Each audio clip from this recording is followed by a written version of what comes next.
dili masaypan o magkapatuman sa trabaho ang mga personahe sa RTA.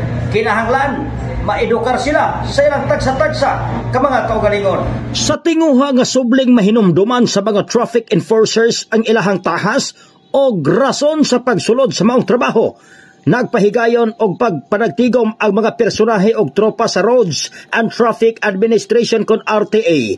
Ang kalihukan gihingosgan kini ni kanhi City Councilor og karon co-chairman sa RTA Special Operation Task Force Attorney Ramon Tabor uban ni RTA Department Head Engineer Nonito Oclareta og gipahibalo ang mga traffic enforcers nga gikinahanglan nga basahon og sabto nila ang traffic ordinance, ilabi na ang nagkadaiyang mga traffic violations aron nga madugangan ang ilahang kahanas og kahibalo.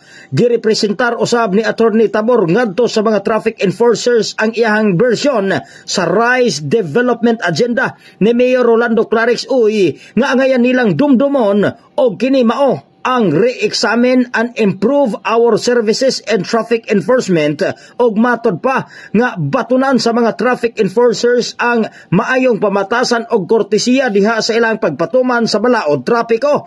Samtang mapasalamaton usab ang tibuok puwersa sa RTA uban sa Special Operations Task Force kang Mayor Clarix Uy sa higayon og pagsalig nga gihatag ilabi na ang suporta. Gikan dinhi sa Cagayan de Oro City, ako si K5 Ricky Solita para sa Kampiyon sa Balita, Serbisyo Publiko o Kalingawan sa Cagayan de Oro, 89.3 K5 News FM.